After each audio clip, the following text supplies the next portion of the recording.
بسم الله الرحمن الرحيم۔ وعلیکم ورحمۃ اللہ وبرکاتہ۔ آپ دیکھ رہے ہیں علم خاص، جہاں خوابوں کو سمجھا جاتا ہے قرآن و سنت کی روشنی میں۔ الحمدللہ گزشتہ ہفتے ہم نے خوابوں کی تعبیر کا ایک نیا سلسلہ شروع کیا، جس میں ہم ان خوابوں کو بیان کرتے ہیں جو صرف ذہن کی بات نہیں ہوتے، بلکہ روحانی اشارے اور ربانی پیغام ہوتے ہیں۔ آج آپ دیکھ رہے ہیں اس سلسلے کی چوتھی قسط، جس میں ہم بات کریں گے خواب میں آوازیں سننے کی مکمل تفصیل اور سچی تعبیر پر۔ یہ صرف عام آوازیں نہیں، بلکہ وہ آوازیں ہیں جو دل پر اثر ڈالتی ہیں اور بعض اوقات قسمت کا دروازہ کھولتی ہیں یا ہمیں ایک وارننگ دیتی ہیں۔ تو آئیے اس خواب کی ہر حالت کو سمجھتے ہیں، ایک ایک آواز کی تعبیر کے ساتھ۔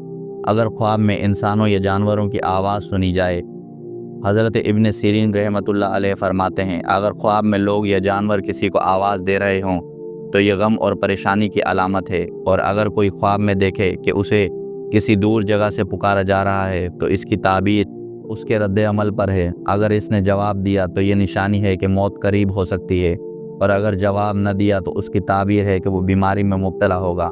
اگر خواب میں رونے کی آواز آئے تو یہ خوشی اور اطمینان کی علامت ہے، لیکن اگر کوئی شخص خواب میں نالا یا آہ و بکا کرے تو یہ اس بات کی علامت ہے کہ وہ غمناک بات سنے گا۔ اگر کوئی خواب میں ذریعہ یا سونا کی آواز سنے تو یہ علامت ہے کہ اس کی مراد پوری ہوگی اور دشمن پر فتح پائے گا، اور اگر گالی کی آواز سنے تو غم کی نشانی ہے، مگر وہ جلد ختم ہو جائے گا۔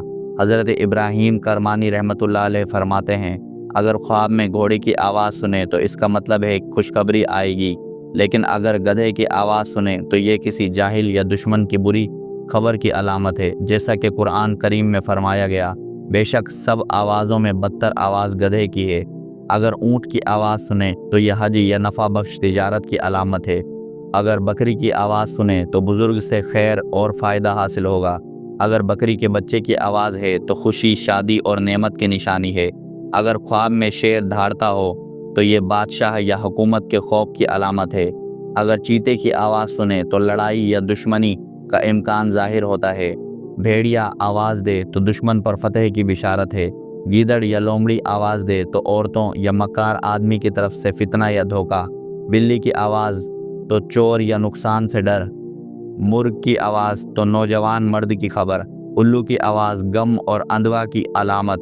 فاختہ، چکور، طاؤس، چڑیا، کلنگ، لکلک، شتر مرغ، ہر ایک آواز مختلف انسانوں، عورتوں یا حالات کی خبر دیتی ہے۔ چکور باجمال عورت، کلنگ درویش، لکلک دیہاتی مرد، طاؤس اجمی بادشاہ، فاختہ جھوٹی خبر۔ بطخ یا مرغابی کی آواز تو اہل خانہ میں مصیبت کی علامت۔ سانپ کی آواز دشمن کا خوف۔ زنبور، ٹڈی یا چھپکلی کی آواز ڈر، خطرہ اور مصیبت۔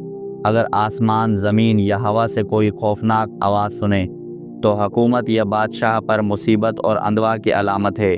حضرت جعفر صادق رحمۃ اللہ علیہ فرماتے ہیں، مرغوں کی آواز نیک علامت ہے، سوائے اس مرغے کے جس کی آواز فال میں استعمال کی جائے، کیونکہ وہ غم اور مصیبت کی خبر ہے۔ تو یاد رکھیں، خواب صرف تصویریں نہیں، یہ پیارے رب کا پیغام ہوتے ہیں۔ اگر آپ نے کبھی کوئی آواز خواب میں سنی ہے تو کمنٹس میں ہمیں ضرور بتائیں، شاید اس آواز میں آپ کے لیے کوئی راز چھپا ہو۔ ویڈیو پسند آئے تو لائک کریں، شیئر کریں، اور ہمارے چینل علم خاص کو سبسکرائب ضرور کریں، کیونکہ یہاں خوابوں کو سمجھا جاتا ہے قرآن و سنت کی روشنی میں۔